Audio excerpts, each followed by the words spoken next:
Émission 890. Cette semaine, The Batman First Night. En direct de Montréal, Québec, Canada. Vous écoutez, oui, les mystérieux étonnants.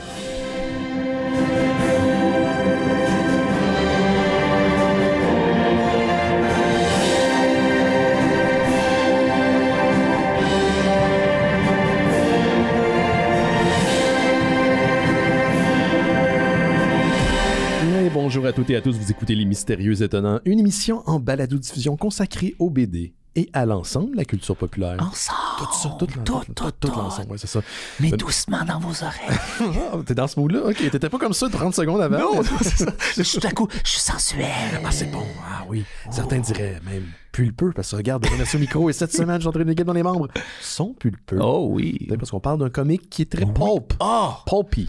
J'ai hâte d'en parler. Hey man, je sais même pas si t'as aimé ça parce qu'on s'en est pas parlé avant le show. Du tout. Non, mais j'ai un feeling que t'as un petit plaisir quand même. Oh, j'ai eu énormément de plaisir. Ouais. Ça m'a surpris à quel point j'ai aimé ça. Divulgacheux, j'ai aimé ça. Ouais. J'étais dans le mood pour ça. Ah C'est oui. exactement ce que j'avais besoin. J'ai vraiment trippé. Ouais, l'art est belle, Chris. Oh, c'est malade. Pour les présenter à l'instant, le premier... attends une minute, ça fait un bout que j'ai... Ah oui, se fait poursuivre par Lex Luthor pour usurpation d'identité. Le cinéaste Johan Carl Wissel est avec nous. Salut, Johan. Bonjour. Oui, un monde, pour ramener à la BD, un monde sans Batman, mais beaucoup de Lex Luthor dans notre monde. Oui, ben surtout dans le tien, c'est un de tes personal heroes. Oui. Parce que t'as eu Superman, on le rappelle, puis t'as un peu le casting, c'est ça qui est ça. Ouais. Hey, je suis déçu, Johan, je suis vraiment déçu, mais pas à propos de toi. Oh, Ça, c'est vrai que je t'ai rien à dire. C'est correct. J'ai eu peur. L'anxiété était dans le tapis. Ouais, je t'aime. Il n'y a rien à te reprocher. On n'a pas reçu de messages vocaux cette semaine. Non. Pas de SpeakPipe. Non. Je veux là, que les gens à la maison nous envoient des SpeakPipe. Donc, questions, commentaires, suggestions, whatever. Donc, l'adresse est dans le descriptif de l'épisode. Vous pouvez même écouter votre message vocal avant de l'envoyer. Puis c'est super simple de le faire. La semaine prochaine, puis l'autre semaine avant, si Ewan revient, je veux des messages vocaux. S'il vous plaît. Mais oui, parce que là, on a l'impression de parler dans le void. Oui. Puis que ça mène nulle part. Oui. Fait que là, il faut avoir une rétroaction. Tu sais, la rétroaction, là, quand on fait des lives, mais sinon, au quotidien, comme ça, ben, sur une base hebdomadaire, c'est plus difficile de savoir que vous êtes à l'écoute. C'est vrai. Oui. C'est vrai. Envoyez-moi un message, s'il vous plaît. Voilà, c'est ça. J'ai fait mon petit message de papa. Qu'on se sente moins seul. Ouais. Hey, question pour toi. Toi qui es un papa, un vrai papa. Oui, un vrai papa. Quand t'as grondé tes petits gars, là, oui. C'est-tu vrai que tous les parents se sentent mal, même s'ils ont raison de le faire? Que tu vas avoir une culpabilité après? Oui. C'est fucked up, ça. Ah, c'est weird. Ça veut dire que quand nos c'est parents parce que c'est de l'amour inconditionnel que tu as pour eux autres, puis que tu sais que dans le fond, tu les chicanes pour leur bien, puis pour leur développement et tout ça, puis que c'est une bonne chose de les chicaner. Après, il y a un gros sentiment de culpabilité. Tu sais, veux pas, tu sais, des fois, moi c'est rare que j'élève la voix, je crois pas beaucoup à élever la voix, non. Parce que tu peux arriver au même résultat. Puis t'es patient, man. Je t'ai vu souvent gérer tes gars, puis t'es très patient. Si tu as une conversation avec eux, tu peux arriver au même résultat que si tu élèves la voix. Mais il y a des situations que des fois, il peut y avoir un danger ou quelque chose, ils sont sur le point de courir l'autre bord de la rue, t'élèves la voix, puis là, la sensation est encore pire. Parce que, surtout moi qui n'ai pas habitué d'élever la voix, si je crie Damien, tabarnak, qu'est-ce que tu es en train de faire là? Ouais. Tu vois, c'est lui que tu as choisi. C'est le Evil One. Étrangement, c'est plus Edouard. Okay. Mais... Salut les gars. OK. Tu vois, moi, je suis pas papa. Je sais probablement jamais. Fait que je suis comme un peu intrigué par cette affaire-là. Je l'ai déjà dit, je suis un mononcle. Puis j'aime vraiment être un mononcle parce que j'ai tout le fun puis j'ai aucune des responsabilités.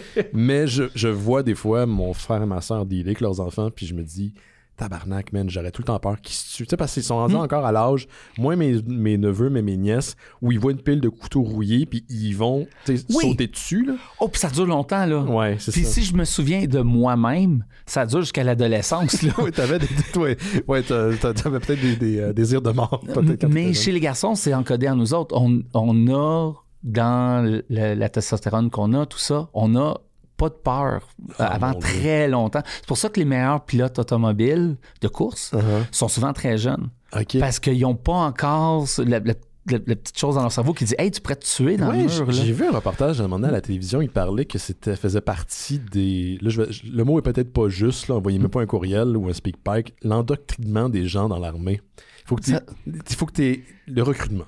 Oui, t'es pas une jeune. Il faut que t'es pas une jeune parce qu'ils n'ont pas le réflexe de se dire « Hey, je peux mourir ».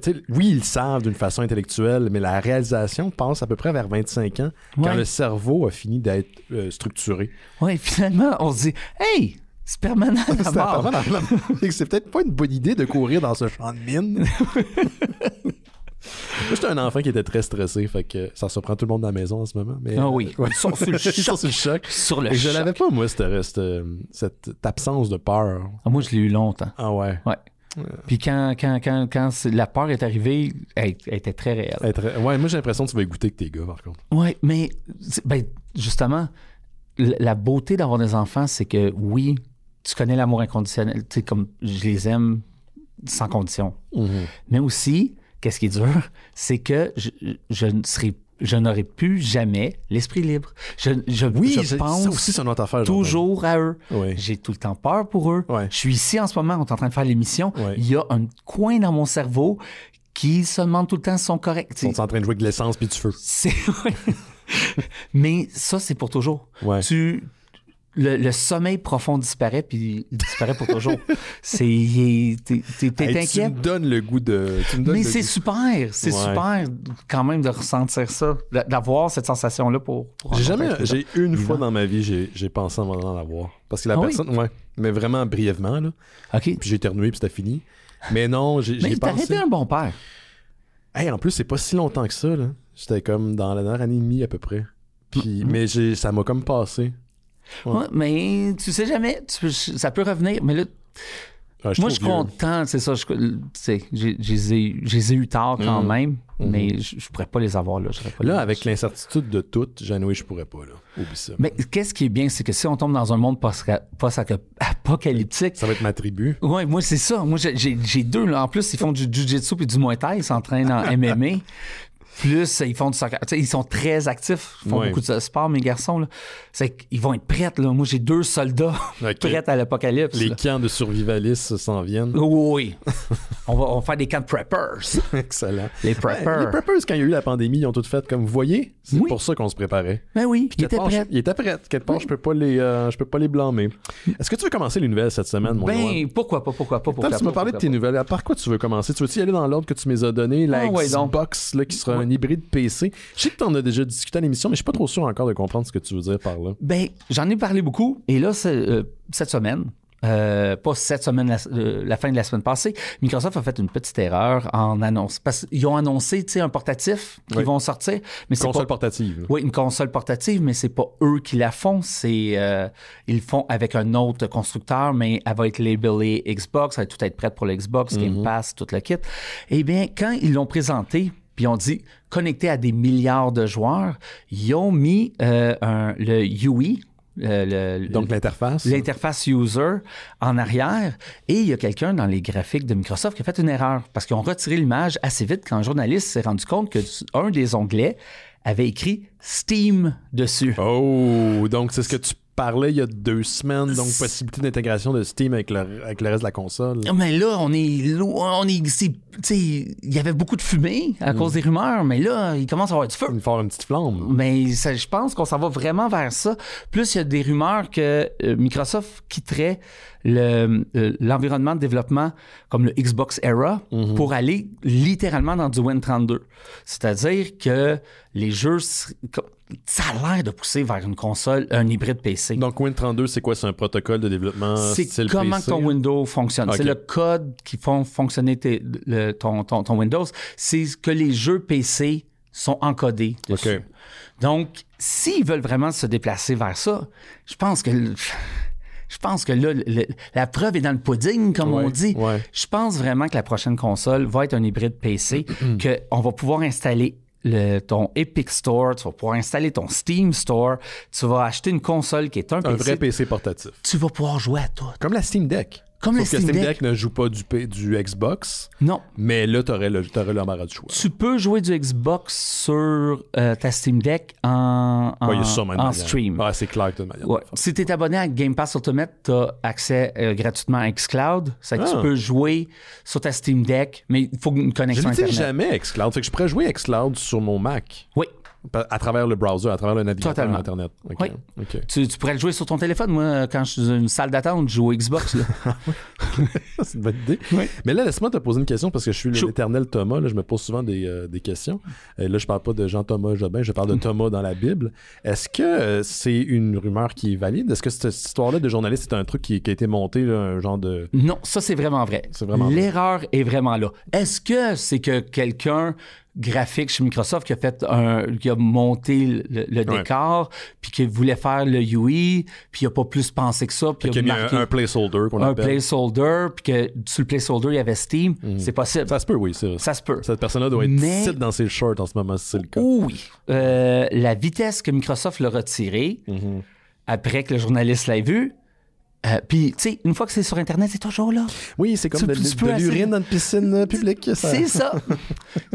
Puis, je peux le dire, c'est pas vrai le petit ring rouge, là. Non. Qui disait à tous les enfants, c'est juste pour pas qu'ils font pipi dedans. Non, c'est ça. Ça existe pas. Non.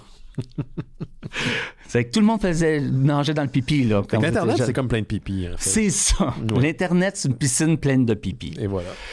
J'aurais appris au mystérieux état. Mais...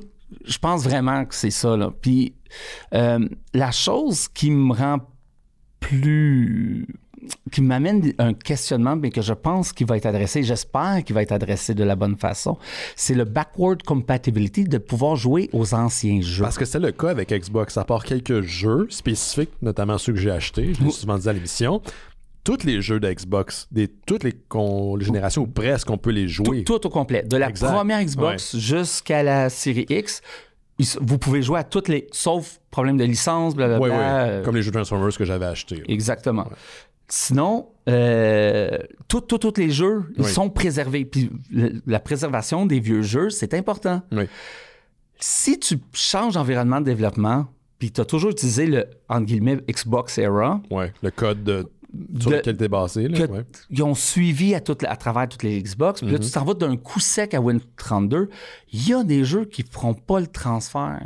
Donc, est-ce qu'ils vont développer une solution d'émulation? C'est ce qu'on croit. Sarah Bond, la présidente de Xbox, a parti un groupe seulement pour le backward compatibility. C'est des ingénieurs qui ne travaillent que sur ça. Ah, c'est cool, ça. Donc, j'espère que leur plus gros défi, parce que c'est un énorme défi, là, parce que ça va être de l'émulation, mais de l'émulation de méga haut niveau pour pouvoir faire ça. Là.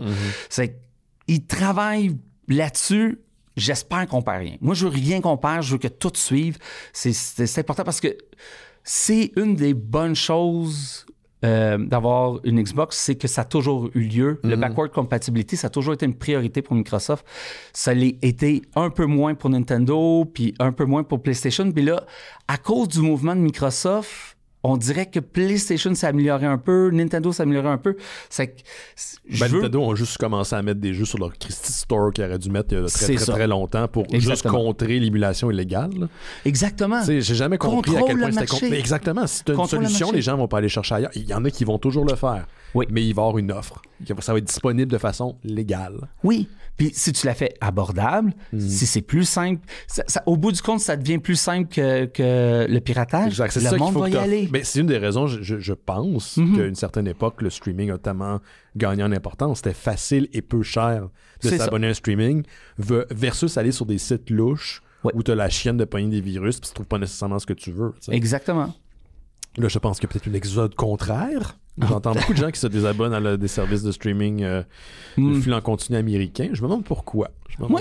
C'est une mouvance. Oui. Mais bon, j'espère qu'ils vont réussir. Je veux pas qu'on aille en arrière sur le backward compatibility. C'est quelque chose que je trouve qui est super important. Ça veut dire que nécessairement, pas nécessairement, mais si cette fonction-là de Steam sur une potentielle Xbox, une Xbox portable est instauré dans le système, ça pourrait être le cas pour la prochaine Xbox. Ben, c'est ce que je crois. Puis, tu sais, moi, je pense il y a des grosses chances que la prochaine génération de consoles est peut-être la dernière ou l'avant-dernière. Parce que je pense pas qu'il va y en avoir plus. Qu'est-ce que tu veux dire? Je pense qu'il va y avoir une PlayStation 6, il va y avoir une Xbox, whatever le nom qu'ils vont inventer, parce que Microsoft, c'est comme la pire compagnie pour inventer des noms. Oui, c'est vrai qu'ils sont pas très bons là-dessus. Oh my God, on a eu, tu sais, la Zune. come on. Ouais, la zone. Puis moi, j'ai beaucoup aimé quand ils ont fait Xbox One, ce qui était super mélangeant pour tout le monde. Là. Oui, puis, tu sais, là, on a toutes des Xbox Series X, mais ils ont sorti une Xbox X qui était comme l'Xbox One, mais un peu plus fort, comme la Xbox Pro. Elle s'appelait Xbox X.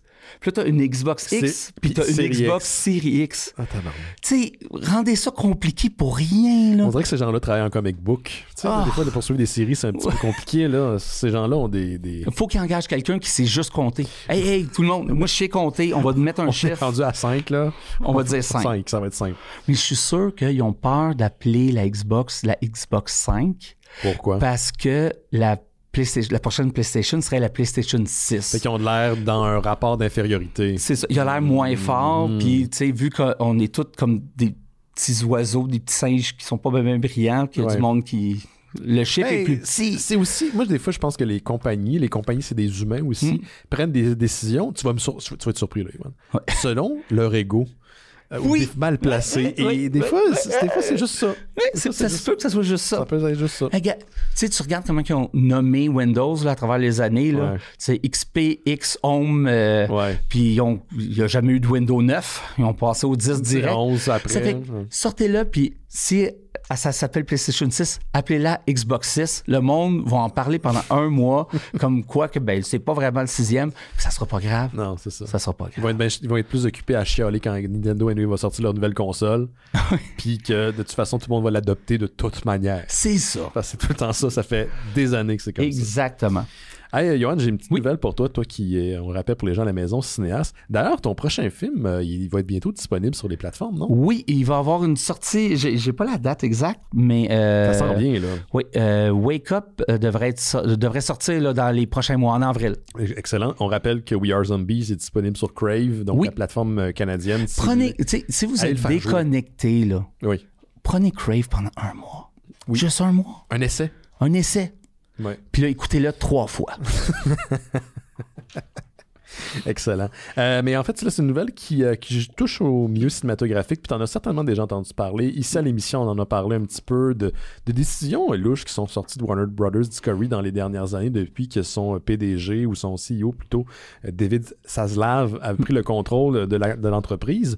Puis une des nombreuses décisions louches que ce dude a pris, c'est de canceller des films ou des projets pour pouvoir ce qu'on appelle des tax redux, ou des taxes, genre des retours en fait de taxes. Donc, on cancelle le projet, soit à mi-chemin, soit alors qu'il est en train d'être en production ou peut-être sur le point d'être complété, puis on déclare ça aux assurances comme une perte, puis on a un retour en argent. Donc, on essaie de calculer les pour et les contre, puis on se dit, tu vois, ça va être plus rentable si on cancelle le projet, parce que ils mettent bien sûr des assurances sur des grosses initiatives comme ça. Puis un des projets qui avait vraiment fait sourciller dans le temps, qui avait été annulé, c'est le fameux Coyote vs. Acme. Je sais pas si t'as entendu parler de ce film-là. Oui. Un film qui mettait en vedette Will Forte, l'humoriste Will Forte, et John Cena. John Cena, le lutteur maintenant devenu heel. C'est un méchant. C'est rendu un méchant. Mes enfants étaient tellement fâchés. T'as-tu vu quand il est revenu, genre 2 semaines après, puis il a comme pointé un kid? C'est incroyable. Ce kid-là, il faut qu'il le ramène. Faut qu'il le ramène. Puis 2, j'espère que c'était une plante. Tu sais, qu'il avait placé le kid. Parce qu'il avait l'air surpris, le kid. Oui, c'est ça. J'espère. Parce qu'à son âge de devenir un mème, c'est quand même une grosse responsabilité. Il faut qu'il soit appuyé quelque part là-dedans. Ouais. J'espère que quelqu'un les a contactés, là, lui et sa famille. Mais... Tout à fait. Anyway, Will Forte, John Cena. Et la prémisse du film est quand même assez intéressante, avant que j'en parle davantage. C'est Will Forte qui joue un avocat. Et il décide de représenter le Coyote dans les fameux dessins animés de Looney Tunes. Coyote qui, depuis des années, achète des gadgets chez la Acme Corporation, mais des gadgets qui pètent dans les mains. Fait que là, il stand, il paye un avocat, puis il dit « Hey, là, on va actionner l'entreprise. » C'est un peu un genre de film où on mélange animation classique puis live action, donc pensez à Roger Rabbit par exemple. La prémisse est super intéressante, c'est hyper méta, puis j'avais bien hâte de voir ça. Puis le projet avait été budgété à l'époque à quand même un beau gros 70 millions de dollars. Hey, c'est pas un petit budget, hein? C'est pas un petit budget. 23 novembre 2023, Warner Brothers annonce qu'ils vont finalement canceller le projet. Ça a été une décision de David Zaslav que je parlais tantôt. Puis là, le réalisateur David Green, à l'époque, s'est dit « Hey, c'est parce que c'est un gros projet, j'ai mis du temps là-dedans. Moi, je suis prêt à, de mon temps, à aller chercher des distributeurs X pour pouvoir trouver une façon de le distribuer. Laissez-moi le temps d'essayer de chercher puis de magasiner. » Et là, Warner Brothers, il a dit « OK, vas-y, mon grand. » Il l'a fait pendant un bout, puis finalement, ils ont décidé de canceller carrément le projet de toute manière. Ils ne trouvaient pas d'acheteur. Il y avait des gens, selon le réalisateur, qui étaient intéressés. Il n'y avait pas eu d'offre officielle, mais il y avait quelques distributeurs qui étaient intéressés. Mais à 70 millions, c'est pas tout le monde qui a les reins assez solides pour acheter quelque chose à ce niveau-là. Non, exactement. Mais en même temps, ce qui est intéressant, c'est que Puis il faut que tu penses, c'est 70 millions, mais t'as pas le P&A dedans, là. T'as pas la publicité. Oui, mais c'est là où j'allais, c'est à cause de l'annulation, la publicité que ce projet-là a eue, il y a une partie d'intérêt qui était là-dedans. Une partie de la pub qui est faite. Moi, je suis ce film-là, c'est quand j'ai appris qu'il se faisait annuler. Et si c'était une stratégie du studio? Ça se pourrait, mais ils l'auront pas. En même temps, je trouve que ça les fait paraître comme des estimes imbéciles. Parce que Warner Brothers, c'est quand même la maison des Looney Tunes, puis c'est quelqu'un d'autre qui va distribuer tes personnages. Oui, mais tu sais, si en arrière des rideaux ou que le magicien se cache à Oz, tu sais, il s'est dit, check, le film a coûté trop cher, c'est 70 millions, on refera pas si je dois remettre 70 millions en publicité, ça fait 140 millions. Je pense pas qu'on va faire 140 millions. Si on fait cette stratégie-là, puis que je fais un deal avec ce distributeur-là, on fait tout assemblant. Ouais. Et là, je mets mon petit chapeau en aluminium. Mais ça se peut. Hollywood est rempli de sociopathes, hein, fait que c'est toujours possible. Je mets mon petit chapeau d'aluminium, puis qu'ils se disent, on fait ce truc-là, puis si ça fonctionne, tant mieux, ça va faire de la grosse publicité, ça ne nous coûte rien. Puis on est capable quand même de le distribuer. Ça se peut. Ou si ça marche pas, ben au pire, là, on se sent vraiment tax write-off. C'est peut-être ça le plan. Mais en tout cas, pour moi, ce que je trouve intéressant, c'est que c'est ça la nouvelle. Là, je vous ai résumé ce qui s'était passé. C'est qu'il y a un distributeur qui est intéressé qui s'appelle Ketchup, comme ketchup, là, mais pas lié nécessairement au condiment, mais Ketchup Entertainment, qui est en ce moment pour parler avec Warner Brothers Discovery pour pouvoir s'acquérir des droits de distribution. On parle de droits de distribution qui pourraient être aux alentours de 50 millions de dollars. C'est pas entériné, là, mais on s'entend qu'ils sont en train de leur tirer les verres du nez. Puis Ketchup Entertainment, c'est pas une grosse société de distribution. 50 millions, là. C'est énorme. Puis d'ailleurs, ils viennent de sortir Ketchup Entertainment, un dessin animé, film de Looney Tunes. Je savais même pas qu'il y en avait un au cinéma. Donc, ils ont déjà une connexion avec Warner Brothers. Yes, exactement. On parle de Day the Earth Blew Up, a Looney Tunes movie. Puis ils ont mis 0 promotion. Chris, man, le film a fait 5,5 millions. Ah, ouais. Mais il a coûté combien? Ça dépend. C'est là où je me suis trompé tantôt. Je n'ai pas de chiffre exact pour l'achat des droits de distribution de Coyote. Okay. Le 50 millions, c'était pour ce film-là.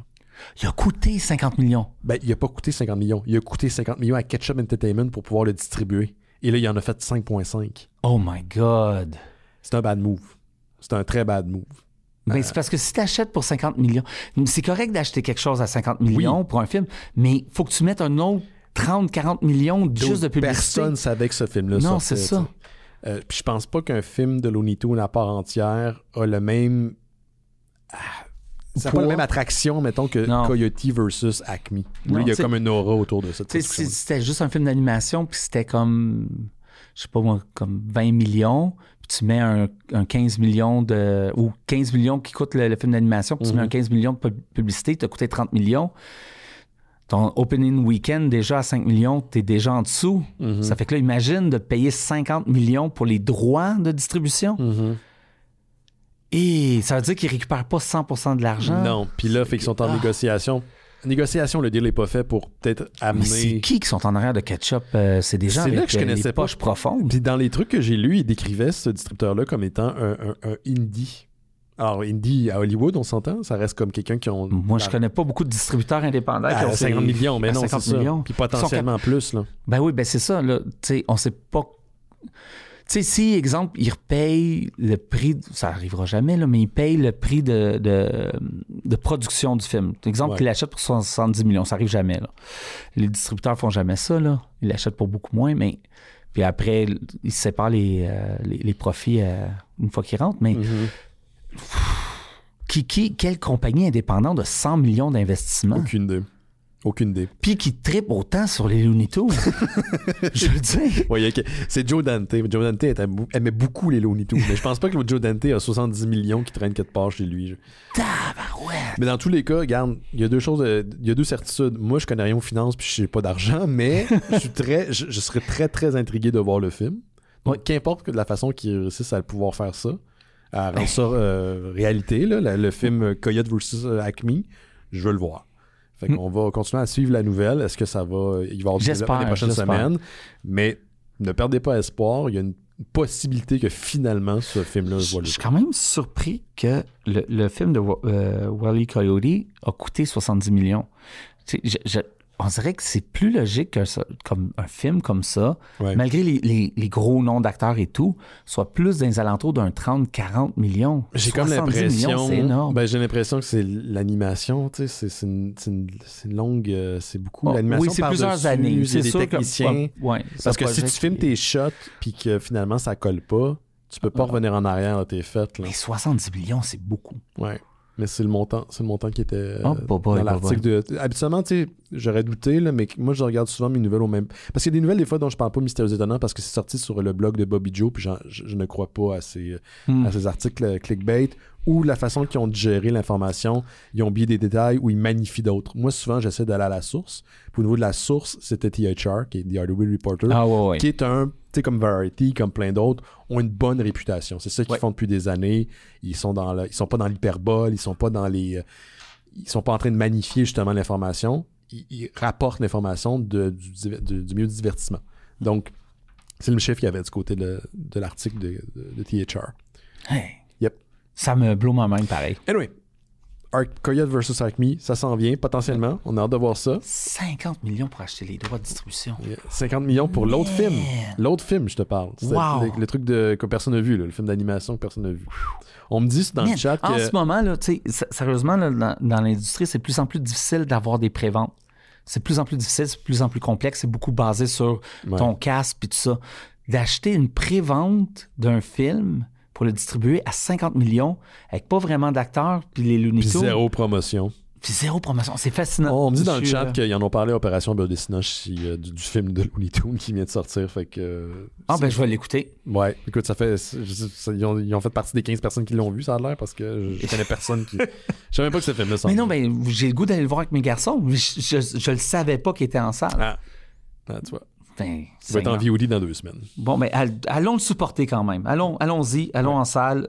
Allons aider Ketchup parce qu'ils ont l'air d'avoir le goût de faire des affaires cool, puis ils ont l'air d'avoir les poches profondes, mais ils les auront pas tout le temps. Non, ils commencent à être vides. Il y a un 50 millions qui traînent. Allons les aider pour qu'ils continuent à mettre plein d'argent dans plein de projets intéressants. C'est bon. Qu'est-ce que tu as, toi, d'autre dans tes affaires? Avant d'aller dans ma prochaine nouvelle, micro-nouvelle, le 17 avril, c'est le 17 avril que Indiana Jones arrivera finalement sur PlayStation. Je vous conseille de l'acheter. Si vous avez PC ou si vous avez une Xbox, c'est déjà sorti sur Game Pass. C'est disponible avec votre abonnement. Il est sur mon ordi. Je sais que tu y joues, toi. Oui, je le trouve malade. C'est incroyable. C'est la meilleure façon de se sentir comme Indiana Jones. Si vous trippez ces films, c'est comme un film, hein? Ah oui. Tu sais, l'histoire est bonne, la production design est vraiment bonne. Oui. C'est super. Il y a une attention au détail. Ils catchent l'univers. Ils ont écouté tous les films 1 milliard de fois. C'est vraiment... Puis ça file pas comme un fan-film. C'est ça que je veux dire. Des fois, il y a ces projets où est-ce qu'ils vont s'inscrire dans un univers qui est déjà construit, puis ça file comme un fan-film. Là, on dirait une brique de plus dans le mur. C'est ça. Ça file jamais comme si on était en train de te donner des coups de coude sur l'épaule puis tu te souviens de ça? Tu te souviens de ça? Mais c'est jamais ça. Ça file comme un film de plus dans l'univers d'Indiana Jones. C'est incroyable. Puis si vous jouez, portez attention aux conversations parce qu'il y a des clins d'œil à où ça se passe dans la timeline, dans la ligne du temps. Je peux vous le dire, c'est pas un spoiler, ça se passe après le premier que nous on a vu, le Raiders of the Lost Ark. Puis ils font référence à Marion, ils font référence... Il y a vraiment de quoi au niveau de l'écriture qui est c'est une lettre d'amour à Indiana Jones. Ah oui, vraiment. Ouais. Vraiment. Donc il sort le 17 avril sur PlayStation. Ça fait que, allez-y, achetez-le. Il est sur Game Pass en ce moment si vous êtes sur Xbox. Exactement. Ou sur PC. Yes. Je pense que sur PC, vous pouvez l'acheter aussi si vous voulez pas avoir Game Pass. Mais tout aussi bien de prendre Game Pass pour un mois. Puis là, tu 20$ au pire, puis tu joues, puis tu le finis. Quoi, c'est assez long, ça fait longtemps que tu joues. Là. Oui, mais c'est parce que aussi, je jongle avec 10 jeux, moi, tout le temps en même temps. Moi, je suis pas capable de faire comme toi. C'est pour ça que ça prend un peu plus de temps. Puis je joue juste quand mes enfants sont là, puis qu'ils puissent me regarder, parce qu'ils veulent connaître l'histoire. Ils trippent sur Indiana Jones, les deux. Tu peux-tu rajouter un petit truc, parce que tu m'as fait penser on a une conversation sur Discord, toi puis moi. Puis je t'ai dit, hey, à un moment donné, je vais t'expliquer comment c'est ça que j'ai dû payer de l'argent pour un jeu qui était gratuit sur Game Pass. Tu veux savoir ce qui m'est arrivé? Oui, je veux savoir. Puis là, je blâme pas personne. Je pense juste que c'est comme ce qu'on appelle un corner case très, très, très, très précis. Puis s'il y a une façon de le résoudre puis je l'ai pas trouvé, c'est moi qui est con. OK? Fait que je suis pas en train de faire du Ubisoft bashing ou du designer de jeu bashing. C'est juste une réalité. OK? En ce moment, il y a Far Cry New Dawn, qui est genre le spin-off de Far Cry 5, est disponible sur Game Pass. Ouais. Moi, je suis un fan de Far Cry depuis Far Cry 3. Toi et moi, on est allés au lancement dans le temps sur Xbox. Exactement. Chez Ubisoft, on avait été invités. On avait rencontré Mando, qui après a joué dans Better Call Saul, un des personnages principaux. Je l'avais rencontré pas longtemps après, je pense, parce qu'il était venu aussi à Monsieur Net dans le temps que le show existait. En plus, ça vous dit que ça fait longtemps, OK? Donc, je suis fan du 3, j'ai full aimé le 4. Le 5, j'ai travaillé en tant que testeur. Donc, j'ai eu moins de fun. Parce que tu vois, quand le pudding est fait, t'es un peu plus désenchanté. Ouais, c'est un excellent jeu. J'ai full aimé ça. Mais là, New Dawn, c'est une façon d'explorer. Renouer. Exactement. Puis en plus, ce qui est le fun, c'est que je me souviens qu'à l'époque, moi, j'y étais. On avait annoncé la venue de ce projet-là. Puis j'étais comme, cool, j'ai hâte de voir ça. Fait que je joue pas mal. Puis moi, c'est ça. Il faut que je grind un jeu jusqu'à temps que ce soit fini, parce que sinon, je passe à autre chose, j'y reviens pas. Ouais. Fait que je gagne le jeu, fait que je monte en niveau, nanana. Et là, il y a une mission, je pourrais pas dire le titre par cœur, où il faut que tu sauves des gens, de machines, pas de machines, mais de chambres à gaz. Faut que tu les libères, OK? Il faut que tu libères des otages. OK. Puis, s'ils ne libèrent pas à temps, il y a un gaz qui est envoyé, ils vont être tués. C'est comme les deux méchantes, les deux jumelles du film, ils te testent, puis bon, c'est comme ça qu'il faut que tu réussisses. Et il y a dans cette mission-là un moment où il y a un tracteur qui cache la porte pour ouvrir la porte, pour libérer les otages. Fait que tu peux, avec ta clé, débarrer la porte, mais il faut que tu utilises une habileté. Pour conduire le tracteur. Non, c'est de réparer le tracteur pour le faire rouler devant la porte. OK? Si tu n'as pas cet attribut-là, si tu n'as pas cette habileté-là, tu ne peux pas le tasser. OK? Puis pour avoir des habiletés, il faut que tu accomplisses des choses ici et là, puis ça te donne des points, puis là tu les renverses, tu les troques pour des habiletés quelconques.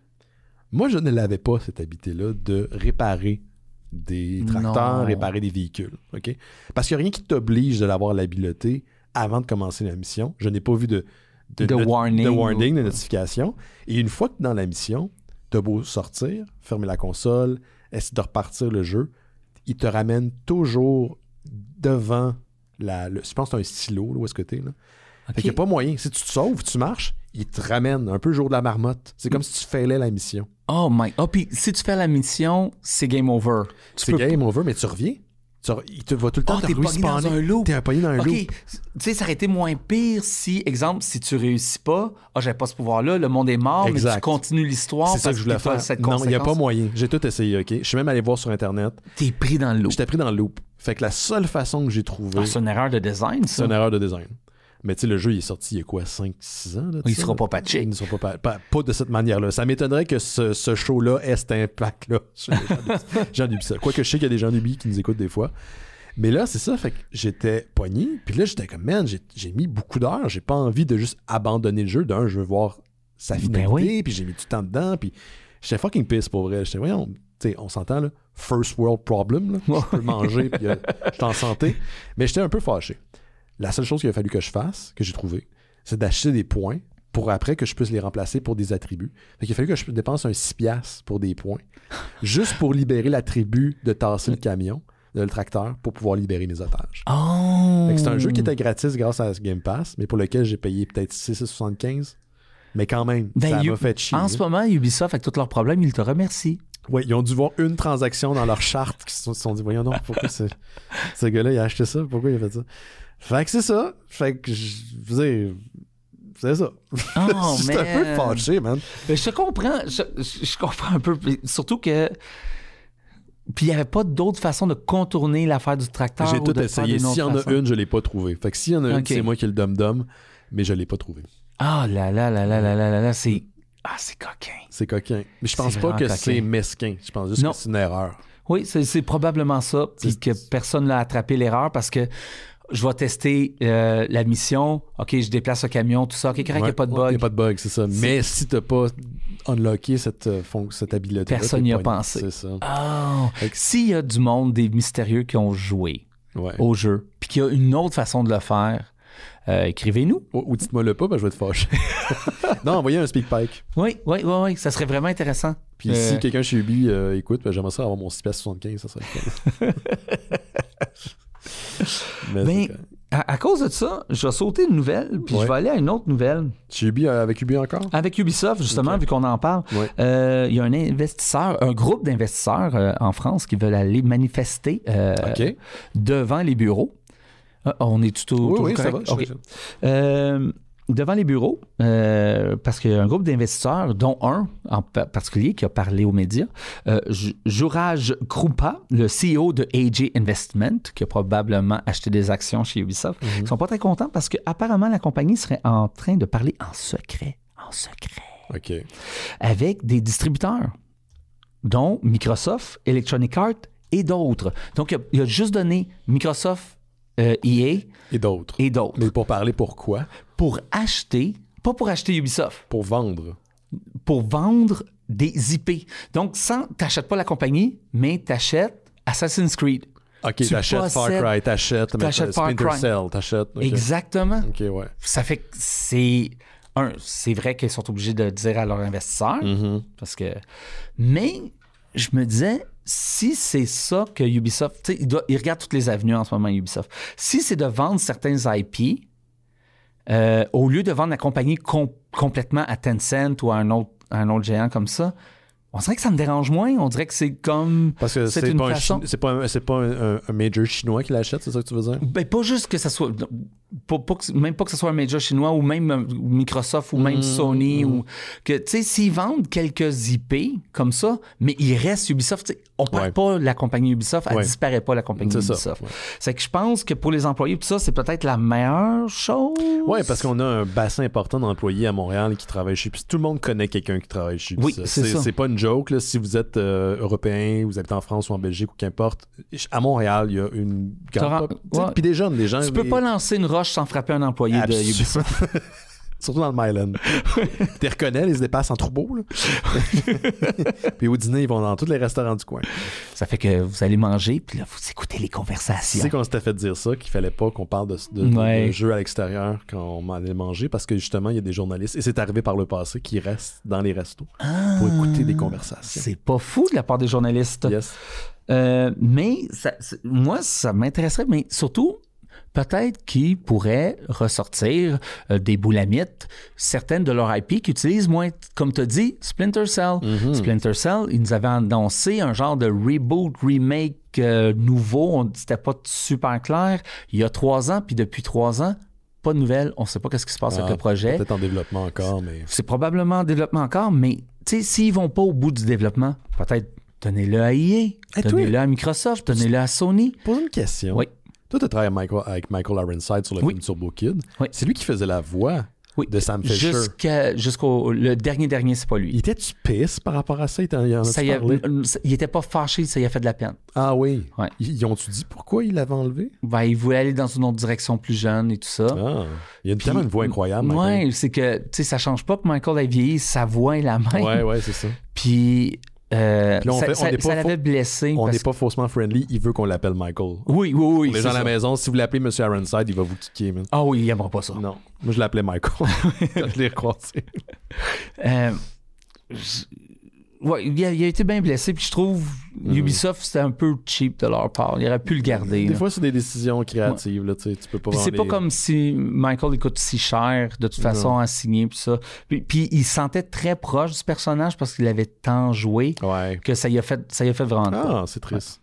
C'est la vie. Ouais. Mais tu sais, Prince of Persia, ils en ont ressorti un. Il n'y a pas full pogné, mais peut-être que je serais un autre studio, il pourrait faire quelque chose de bien. Je pensais à plein de jeux. Might and Magic. Ubisoft a Might and Magic. C'est quand le dernier Might and Magic? Il y avait Might and Magic. Ben oui. Mais ça, mettons, il vend. Ça veut dire que c'est pas un droit d'exploitation, c'est vraiment il achète. Il achète le IP. La franchise. C'est que tout à coup, Nintendo possède les lapins crétins. Ça fitterait avec Nintendo. En plus, ils ont fait des jeux avec eux autres. Ouais. Je crois que le dernier, c'était celui avec Mario, d'ailleurs. C'est ça, c'était dans l'univers de Mario. Un genre de XCOM, là. Ouais. Et j'ai mangé salé, là, j'ai la bouche. C'est pour ça que j'avais pas de boire d'eau. Un hamburger, mais il était trop salé. OK. Mais ça s'entend pas. Ça s'entend pas, parfait. On entend ta gourde, mais on n'entend pas ton salé dans ta bouche. Mais c'est ça où ma gorge va se coller ensemble, je vais mourir. Génial. Ça fait de la bonne radio. Oui, ça fait de la très bonne radio. C'est du ASMR de ma bouteille d'eau. Tu sais, Watch Dogs. Ouais. Ils ont fait le dernier Watch Dogs qui vient de sortir. Le dernier Watch Dogs, il est sorti. Legion qui est sur Game Pass. Oui, il vient de sortir sur Game Pass. Que j'ai jamais joué, ça fait que je vais l'installer. Oui, dans ma liste, je l'ai installé. Mais pourquoi pas? Pourquoi pas relancer Watch Dogs avec un autre studio qui pourrait amener quelque chose de différent? Dans tous les cas, ce qu'il faut dire, c'est qu'il faut qu'ils avertissent leurs actionnaires quand ils font ça. Parce que là, les gens ont le choix de faire « moi, je veux me retirer ou pas ». Oui. C'est-tu comme une obligation légale de ce que tu en sais, toi? Est-ce qu'ils probablement. Ou c'est plus éthique? Ben, ça doit être somewhat légal dans le sens que ça peut manipuler le prix de l'action. Ouais. Ça fait qu'ils doivent le savoir. Tu sais, exemple, si Ubisoft se retourne puis vendent Assassin's Creed, qui est comme leur genre de vache à lait, s'ils vendent ça, c'est sûr que ça va affecter l'action. Si les actionnaires le savent pas, puis là, ils perdent de l'argent à cause de ça, parce que c'est fait en dessous de la table. Puis tu sais, avec l'achat d'Activision puis tout ça, je sais, Microsoft, c'est sûr qu'ils veulent faire d'autres acquisitions parce que faut que tu feeds le beast. Comme le Game Pass, il y a besoin de contenu. Il faut tout le temps que tu en rajoutes. Faut que Yoann soit content. Oui. C'est à propos de mon bonheur. Puis, il faut que tu nourrisses la bête.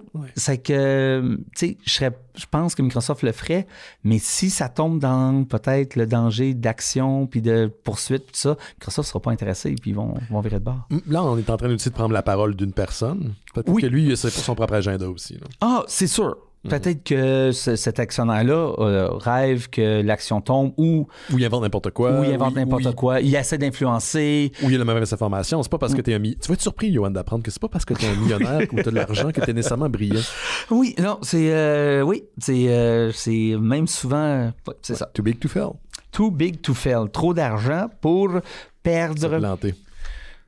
Moi, j'ai quelque chose. Oui, chaud. Parlant des gens qui se plantent des fois. Oh! Et qu'on l'aime beaucoup. On a parlé il y a 2 semaines. J'en parle beaucoup ces derniers temps. Je sais pas pourquoi. J'ai peut-être un élan de nostalgie quand j'ai découvert son cinéma jadis, il y a presque une vingtaine d'années. Kevin Smith, qui est encore dans mes nouvelles cette semaine, Yoann. Oui, encore. Kevin Smith, grand amateur de culture pop, quelqu'un qui a lu des comic books beaucoup, surtout quand il était jeune. Je sais pas à quel point il lit encore énormément. Mais il y a tout le temps un amour pour les personnages de DC puis de Marvel. Il a écrit pour DC Marvel. Il a écrit entre autres Daredevil, oui, de Marvel Knight dans le temps, en 98. Ça fait quand même très, très, très longtemps. Un Daredevil que j'ai très, très, très, très, très verbeux. Et long à lire, ce maudit Daredevil-là. C'est le style de Smith aussi. Hein? Ouais. On s'entend. Il a écrit pour DC. Il a fait une série, entre autres, de Green Arrow dans le temps, je pense, qui s'appelait Quiver. Donc, le scénariste, réalisateur, puis podcasteur aussi, Kevin Smith, s'apprête à collaborer une fois de plus avec Marvel Comics. Donc, il revient à Marvel, parce qu'il a déjà écrit pour Marvel par le passé. C'est sa première collaboration en presque 2 décennies du côté de Marvel. Donc, ça fait un petit bout de temps quand même. Il va collaborer sur un numéro qui s'appelle le Giant Size Spider-Man numéro 1. Donc, les espèces de numéros single issue, single, là, comme vraiment le fascicule qu'on connaît, qu'on trouve dans les comic shops, mais un petit peu plus volumineux. C'est ça dont le titre Giant Size, inspiré par c'est très commun dans les années 70. De temps en temps, ils en ressortent, là, mais c'est très 70s comme mode. Puis son histoire à lui va faire partie de 3 histoires qui vont se retrouver sur le Giant Size Spider-Man numéro 1. L'artiste qui l'accompagne, c'est un certain Giuseppe Camuncoli. J'ai pas le choix de dire Giuseppe. Hey, what Giuseppe Camuncoli. Donc, c'est une histoire dans laquelle les Fantastic Four et Spider-Man se rencontrent. Les autres histoires sont signées par Al Ewing et Mark Buckingham, Chip Zdarsky et l'artiste Cafu. Donc, c'est 3 histoires indépendantes, si j'ai bien compris. Et on nous promet du côté de Marvel Comics que dans ce numéro-là, il y aura un personnage qui va être présenté pour la première fois, qui aura un impact important pour le Marvel U des comics dans les prochaines années. C'est ça, moi, qui m'intrigue.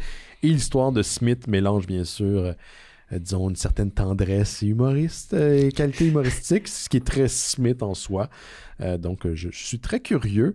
Je l'ai déjà mentionné, Kevin Smith a écrit, entre autres, Daredevil, Guardian Devil, dans le temps. C'est celui dont on parlait. Une série Daredevil, Bullseye de Target, qui a jamais fini. Il y a seulement un numéro qui est sorti. Il a commencé à l'écrire, puis... Il a écrit un numéro, puis that's it. Ça fait plus de 20 ans de ça. Il a fait aussi, je pense, une série de 6 numéros de Spider-Man Black Cat. Il a fait bien des affaires. Il est souvent écrit en comic book. La sortie du Giant Size Spider-Man numéro 1 est datée le 11 juin 2025. Donc, ça s'en vient assez bientôt. Moi, la semaine passée, ou il y a 2 semaines, je vous ai parlé de sa BD Archie. Jason Alba meet Archie. Et je l'ai commandé au Comic Hunter cette semaine, ou la semaine passée. C'est fait. Donc, je suis lock-in. Je vais avoir mon single. Je l'ai commandé. Ça va être un single ou ça va être une série? C'est un single. C'est un single un petit peu plus volumineux. Peut-être qu'il va y avoir des suites. Pas un super single. Non, c'est pas un super single, mais je pense pas que ça va être un single de 30 pages. Là. Je pense qu'il va être un petit peu plus volumineux. Quoique je vais peut-être être surpris. Là. Je sais pas exactement. Là. C'était pas spécifié, il me semble, dans l'annonce que j'ai vue.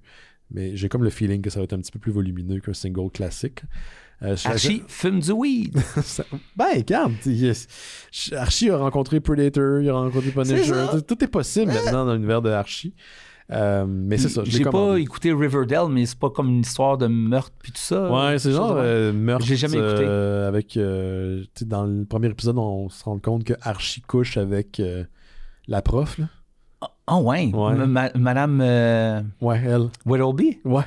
Mais beaucoup plus jeune dans la série. C'est pas que c'est bien, c'est wrong, mais okay. Il joue avec les codes.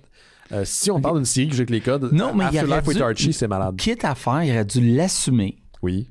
Puis elle a 75 ans. Non, puis couche pourquoi pas? Parce que les personnes âgées n'ont pas de vie sexuelle. C'est comme ça que les c'est gens de l'âgisme, Benoît. Je sais. C'est de l'ironie aussi. Non, mais quitte à pousser l'enveloppe à faire quelque chose d'intéressant, tu sais, casse les codes pour de vrai, fait que Archie couche avec sa professeure de 75 ans. Yeah, je sais. Ouais, en fait, il y a plein de... Là, je fais une bifurcation, mais il y a beaucoup d'enjeux liés à la sexualité des personnes âgées. Parce qu'on n'en parle pas, dont la transmission de maladies. Ah oui, c'est énorme. C'est énorme parce qu'il y a une génération qui n'a pas eu cette éducation-là. Puis ils sont plus vieux, ils font comme, ça doit être correct. Non. Ah, c'est ça. Non, c'est ça. Mais non, c'est sexualité personne âgée, ça a l'air qu'on n'en parle pas. On s'y rend tous. Mais on s'y rend tranquillement. On n'a pas le choix. À chaque jour. Fait que c'est ça que j'avais pour Kevin Smith. Puis pour revenir à ce que je disais il y a 2 semaines avec toi, je suis bien content de... Oui. Regarde. Je l'aime, ce dude-là.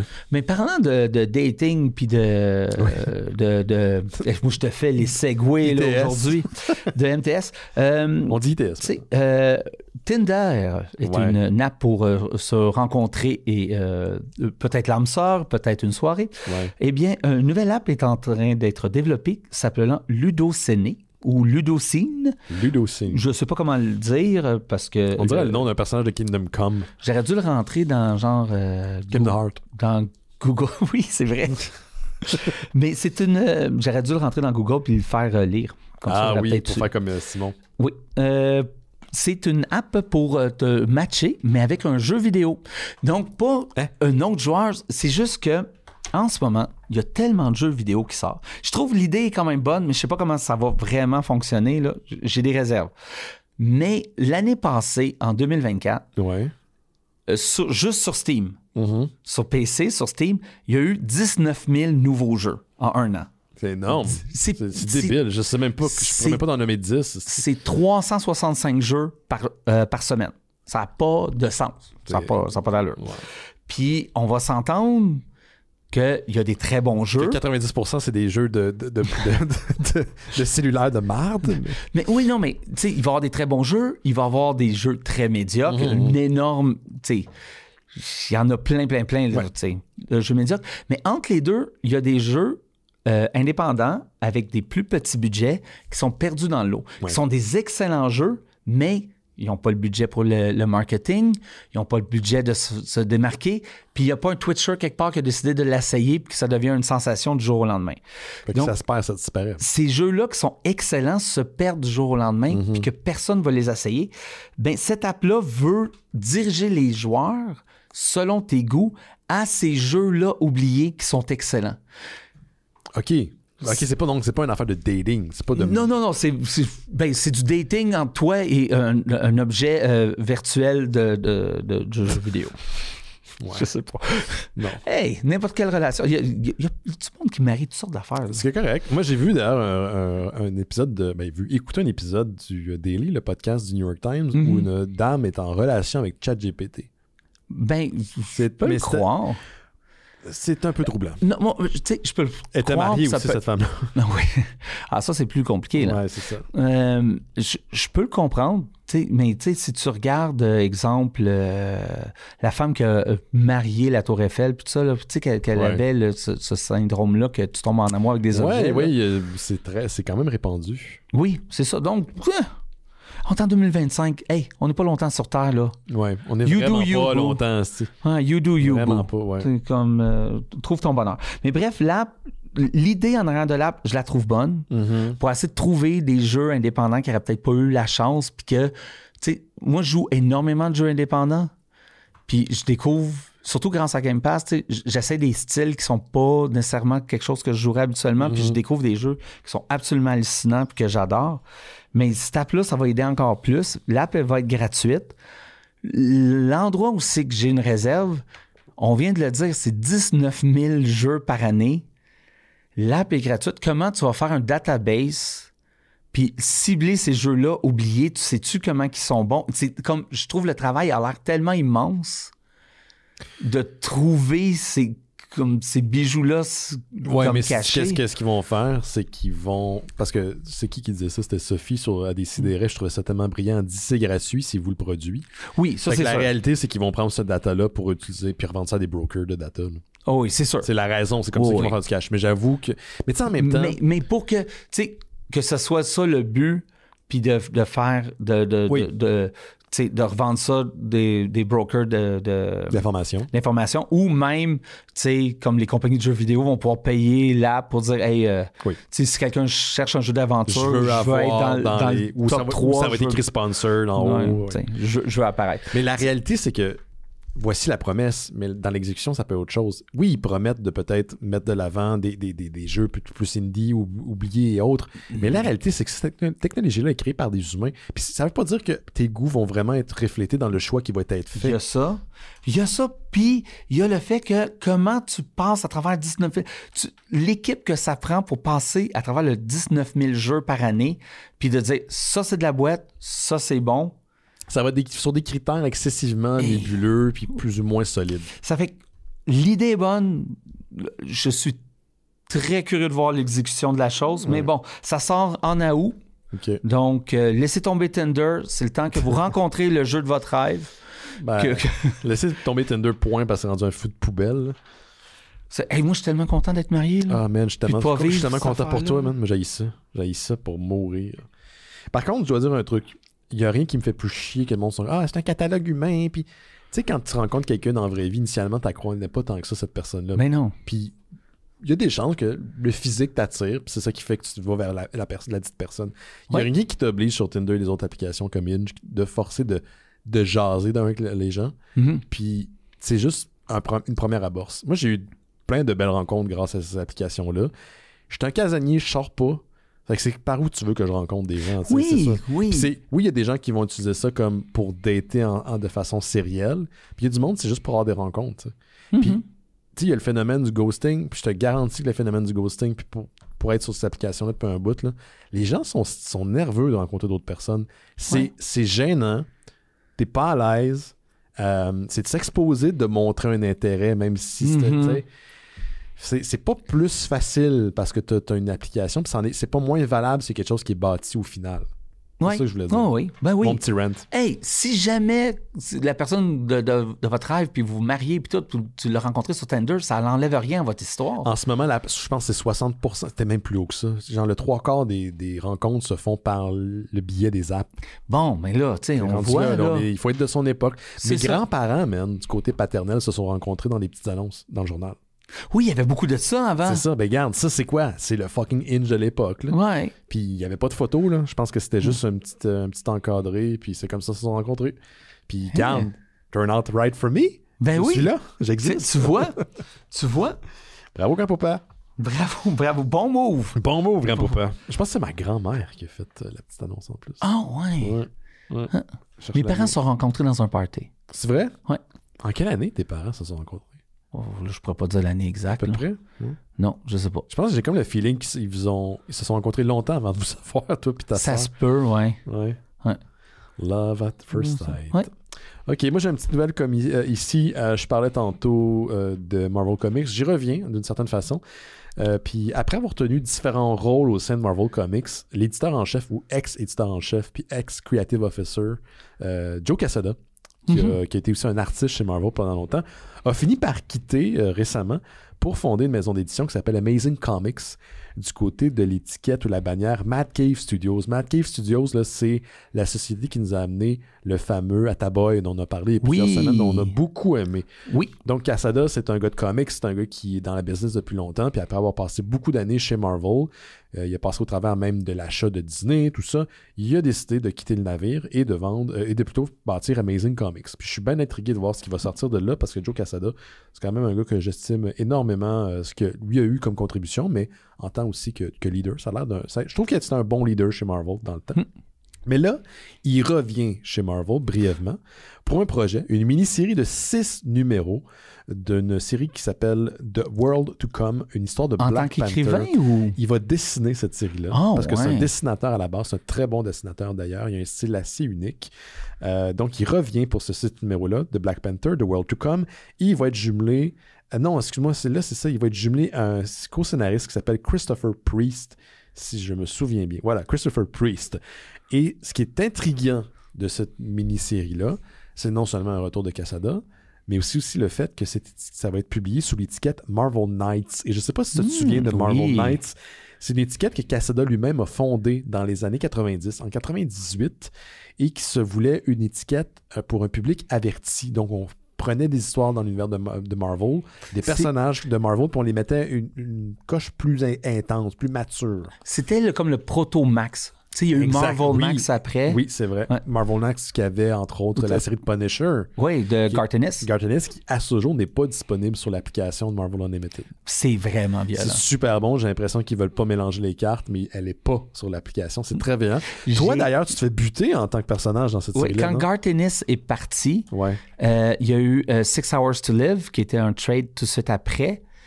Parce qu'il y a eu 3 autres écrivains avant que ce soit Jason Aaron qui reprennent le flambeau. Qui reprennent puis qui finissent la série. Oui, c'est ça. Qui amène jusqu'à la conclusion. Ouais. Puis je suis dans 6 Hours to Live et je me fais casser le cou par le Punisher. Oui, je pense que c'est l'encreur et dessinateur Michel Lacombe qui t'avait... Fait que si vous voyez, il y a un personnage qui ressemble à Johan dans cette série. C'est réellement moi. C'est vraiment lui. Il a pris des photos, tout ça. Il m'a fait acter pour qu'il puisse après redessiner. C'est quand même nice. C'est très cool. Tu l'as-tu ce trade-là chez vous? Oui, je l'ai. J'ai les planches aussi. Ah, mes dessins. Les planches. Ouais. Wow, c'est super cool ça.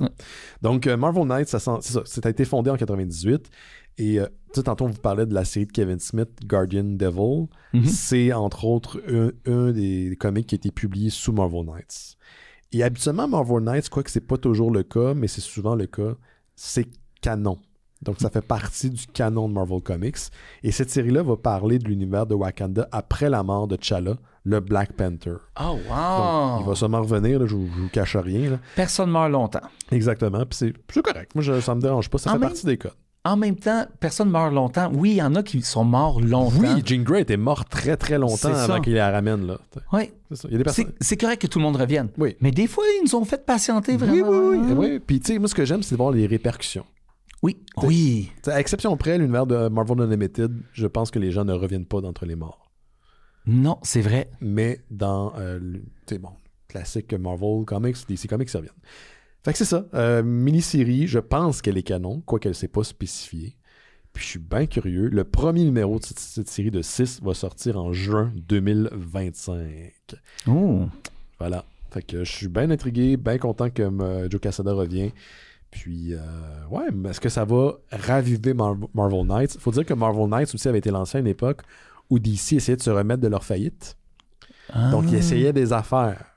Donc ça, Marvel Knights faisait partie des trucs qui ont essayé pour sortir la tête de l'eau. OK, comme, tu sais, si on va un peu plus edgy, Ouais. surtout c'était dans les années 90. Ouais, fin des années 90, 98. Check, Spawn pogne pas mal, si on va Exact, avec... c'est dans cette mouvance-là. Ouais, Exactement. T'as vu juste. Qu'est-ce qui stresse, Johan? Moi, j'ai réellement fini. T'as vraiment fini? Ben, y a une petite affaire que j'ai pas eu le temps de dates, mentionner. je pense, pour des jeux vidéo? Oui, ben j'ai déjà dit Indiana Jones, mais la fameuse suite de Hollow Knight, qui est un jeu indépendant qui est devenu légendaire, gigantesque. Super bon. C'est excellent. Génial. Il est sur toutes les plateformes, je pense, ou presque. Il est sur Game Pass en ce moment. Il est sur Game Pass en ce moment? Et Je l'ai sur Switch, puis il y a un amiibo qui a été fait dans le temps par Nintendo de Marvel. Le concept est beau. C'est vraiment beau. Ouais. Et, tout le monde attend la suite. Ben oui. Silk Song, Hollow Knight Silk Song. Puis, il arrête pas de donner des dates un petit peu ici et là. Bon, c'est encore une rumeur, mais selon des gens qui sont dans les secrets, dans les secrets, ça serait en juin de cette année que finalement Silk Song sortirait et il est Day One. Première journée, devinez sur quoi? Sur Game Pass. Sur Game Pass. Donc, si vous avez Game Pass, la première journée que Silk Song sort, vous l'installez, vous l'avez. Il y a quelqu'un chez Microsoft qui a ses oreilles cils à chaque fois que tu parles de Game Pass. Moi, je vais te dire, je suis pas un fan de Microsoft, je suis pas un fan de Xbox. J'ai un Xbox, je l'aime. Je suis pas un fan de aucune autre console, mais je suis vraiment un fan de Game Pass et j'espère qu'un jour, Nintendo fait la même chose, Sony fait la même chose. Oui, un vrai Game Pass. Tu sais, Sony en a un proche, mais pas vraiment ça. Puis, tu sais, il y a pas de jeu Day One sur celui-là. Non, ça marche pas comme ça. Je veux que Spider-Man 3, tu sais, ils disent... Tu penses qu'ils vont faire un 3, toi? Je sais pas. Le 2 est même pas payé encore. Ouais, c'est ça. C'est trop risqué. Là. Ouais. C'est risqué, mais c'est des tristissements jeux. Ouais. S'ils le font, mais je veux que Sony le sort sur leur compte d'abonnement la première journée qu'il sort. Ça me donne une raison de m'abonner. Exactement. Ça me donne une raison d'acheter la console aussi. Puis, ça enlève le risque. Les jeux sont rendus 95 $. C'est rendu excessivement cher. Un abonnement, ça coûte moins cher. C'est fou, hein? J'ai l'impression qu'on top le 100. Tu sais, moi, j'ai vu des éditions...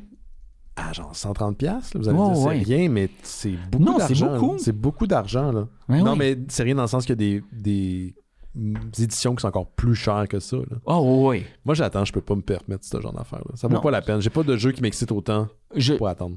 Je joue à 10 000 fois plus de jeux depuis Game Pass, juste parce que ça m'enlève ce stress-là.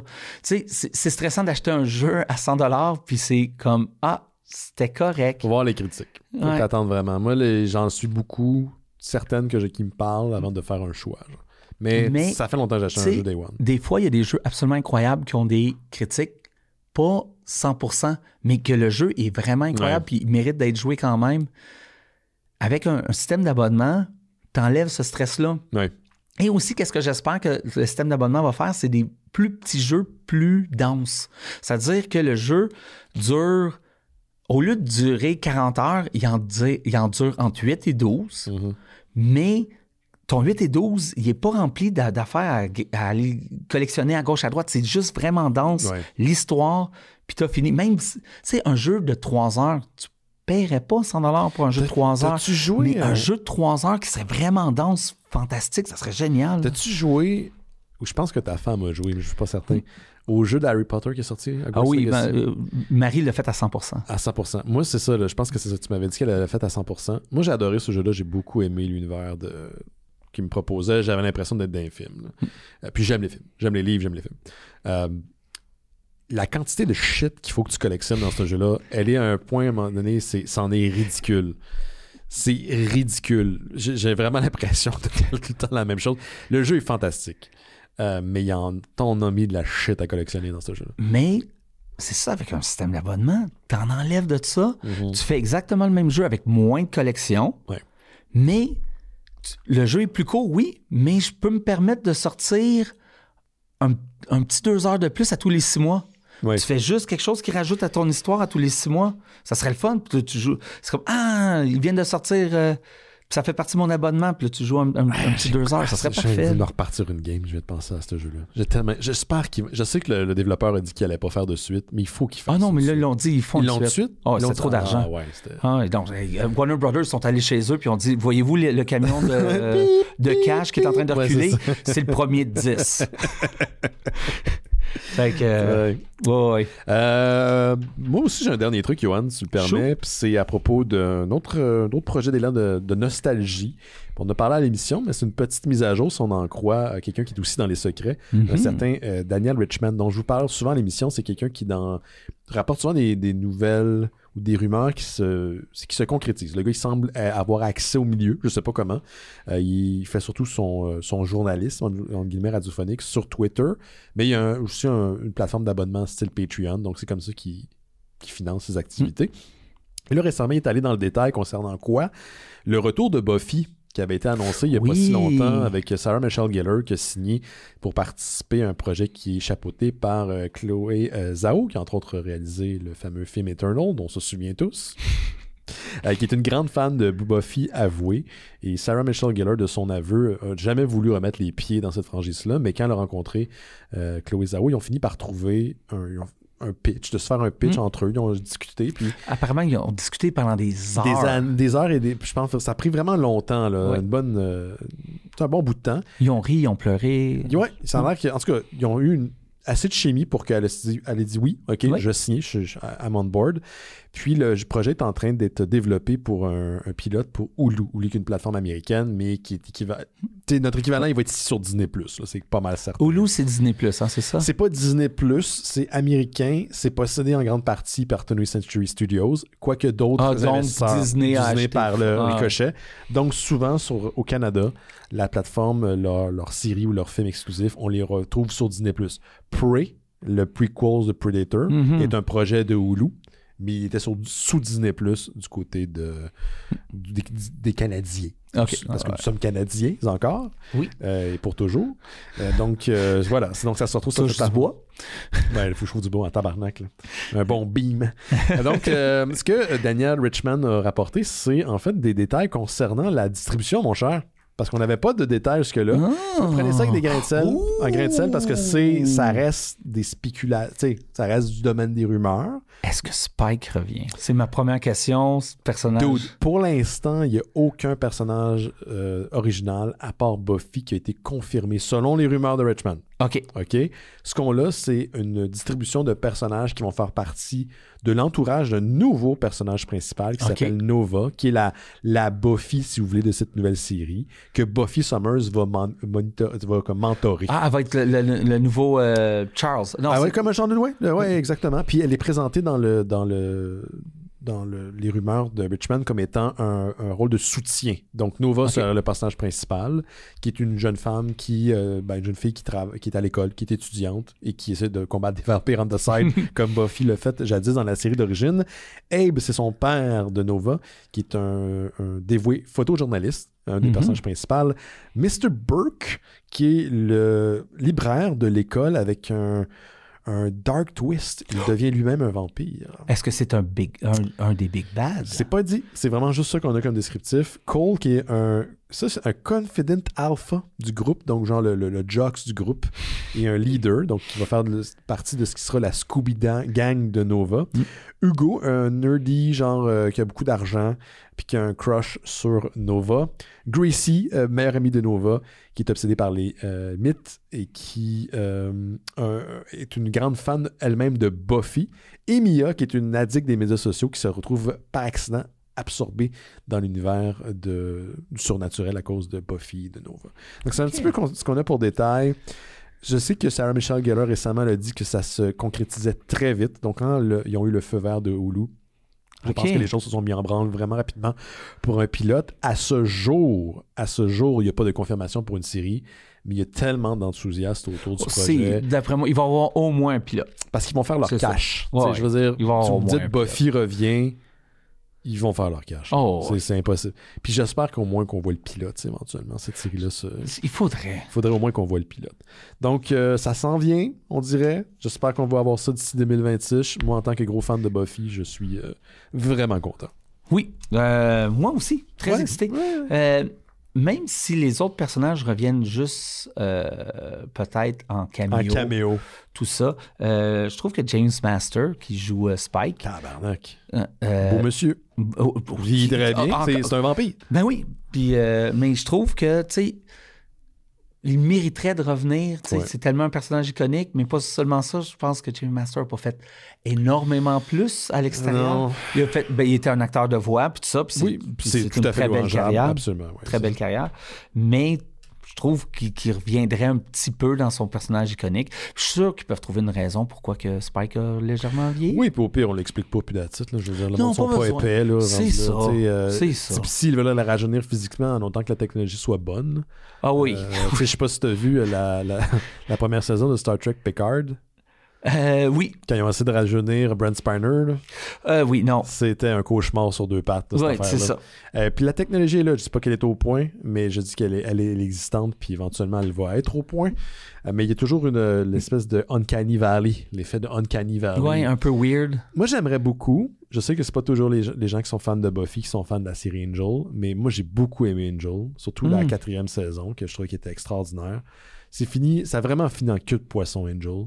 Donc, j'aimerais voir... Une vraie conclusion. Une vraie conclusion. Est-ce qu'on pourrait la faire par l'intermédiaire de Buffy?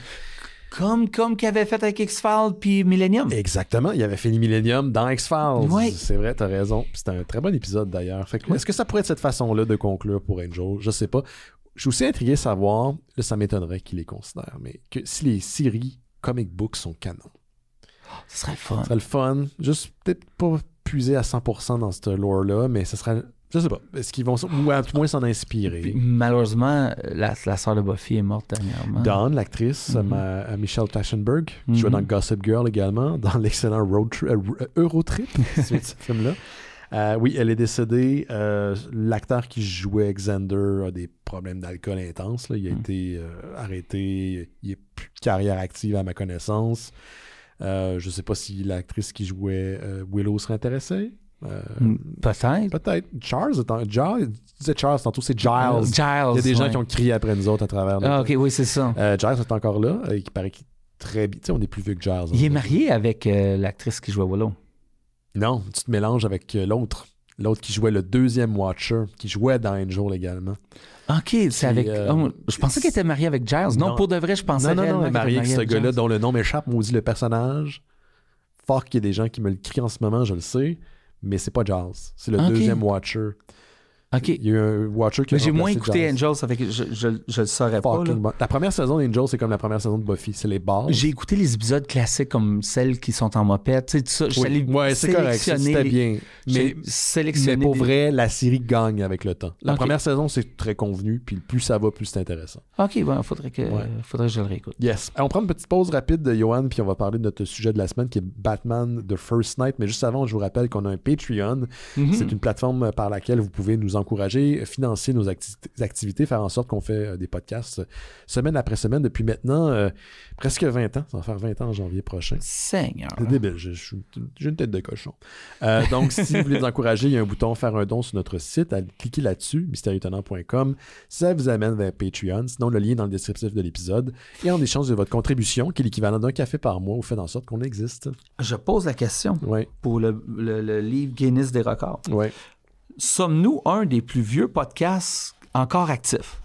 Non, il y en a, je pense qu'il y a des podcasts qui sont... Tu sais, Radio Talbot, entre autres choses, est un podcast qui est actif depuis plus longtemps. Oui, il est encore actif. Oui, il est derrière un paywall maintenant. Il est derrière Patreon. Ah, je ne savais même pas. Je pense qu'ils retransmettent leur émission sur Twitch par la suite, mais là, je sais pas. Il me semble que oui. OK. Puis il y a d'autres podcasts au Québec là, qui sont âgés. On est dans les plus vieux, c'est juste que personne ne nous connaît. Fait que c'est pas pareil. Ça compte pas vraiment. C'est ça. Sinon, regarde, c'est super facile de s'abonner, se désinscrire également. Si vous voulez juste nous encourager pour 1 mois, 2 mois, c'est ça. C'est bien correct. Merci. Il y a des gens qui, des fois, reviennent. Quand vous vous abonnez, vous avez accès à Bifurcation, qui est un podcast exclusif pour les membres Patreon. On y consacre des cycles dédiés à des réalisateurs, comme on a fait Kevin Smith, entre autres choses. Puis on est dans le cycle Paul Verhoeven. Oui. Et on a parlé récemment, Rémi et moi, et notre invité, de Flesh plus Blood, le film de Verhoeven. C'est son premier film américain, c'est coproduction américaine-européenne, qui est fucking intense. Je sais pas si t'as déjà vu ce film-là. Ah, j'ai dû le voir quand j'avais comme 16 ans. C'est quelque chose, mon ami. C'est troublant à plusieurs niveaux, mais en même temps, ça joue dans la subtilité. C'est quelque chose. C'est vraiment quelque chose. C'est du Verhoeven. C'est du Verhoeven pur et dur. Et le deuxième film dont on a parlé récemment, quand on a enregistré notre épisode, on a parlé de Robocop, qui, en le réécoutant pour la première fois depuis des années, est un film crissement parfait pour vrai. Ouais. C'est un esti de bon film. Là. Ça devrait pas être bon de même avec une prémisse comme Robocop. Oui. Mais c'est vraiment bon. Donc, on a enregistré ça back-à-back. Celui sur Flesh and Blood est disponible dans les... déjà. Et cette semaine, vous allez avoir celui sur Robocop. Tu sais, dans Robocop, là, quand ils font exploser les magasins puis les acteurs sont là, c'est écœurant quand tu entends les acteurs en parler de cette soirée-là. Ils ont vraiment la chienne. Hein? Ben, c'est qu'ils savent pas à quel point ça va exploser. Ils savent juste qu'il va y avoir un petit peu d'explosion. Ils sont sur place. D'où les flammes sont proches. Là. Ils sont vraiment proches. Puis, ils sont commencé à se poser des questions parce que le troisième assistant caméra, parce qu'il y a du monde qui voulait voir le tournage, c'était d'invite.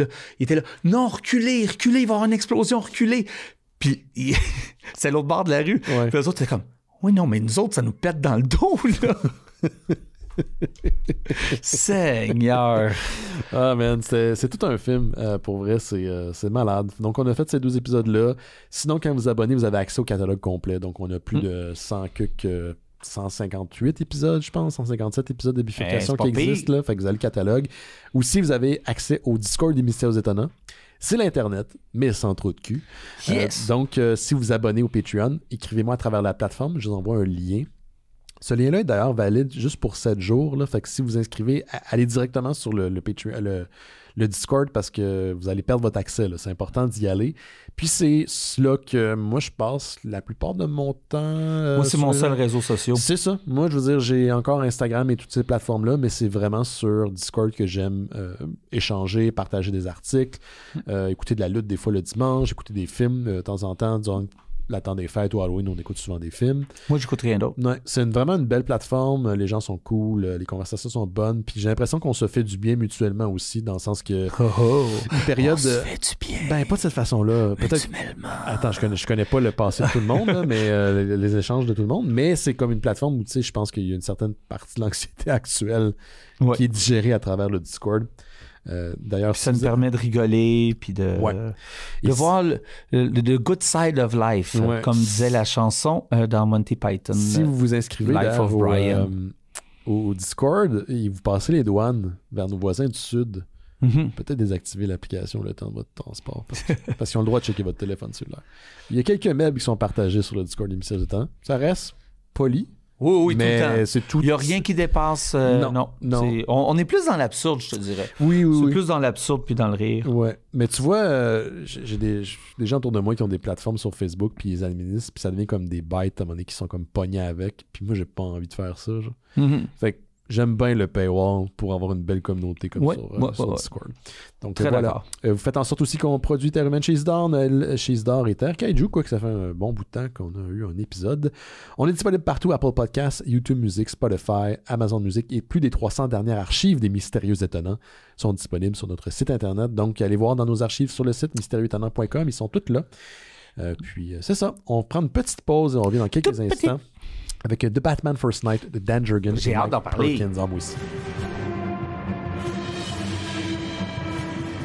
Vous écoutez Les Mystérieux Étonnants. On va maintenant parler du sujet de la semaine. Et cette semaine, il s'agit d'une bande dessinée de Batman First Night de Dan Jurgens et Mike Perkins, publiée chez DC Black Label. Pour les gens qui ne le savent pas, DC Black Label, c'est une étiquette sous DC Comics qui permet à des auteurs, des autrices d'offrir des séries un peu plus matures, différentes, qui ne font pas partie du canon consensuel de l'univers de DC Comics, donc d'expérimenter avec les personnages de la mythologie de DC Comics. On a parlé entre autres de Catwoman, Lonely City à l'émission, on a parlé de plusieurs séries qui nous avaient beaucoup plu.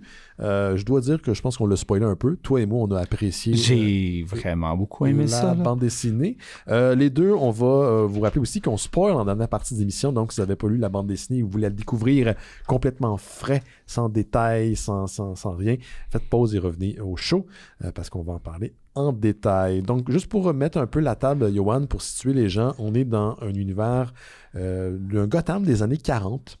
Oui. Début des années 40. 1939, pour être exact. Ah, merci. Genre, au début de la dépression, on est encore dans la Grande Dépression, avant la guerre avec l'Allemagne. On sent d'ailleurs que le régime On a fini d'Hitler, la première. Ouais. On est entre les deux guerres. Entre les deux, puis là, on sent que justement le régime de Hitler est en train de prendre la place en Europe.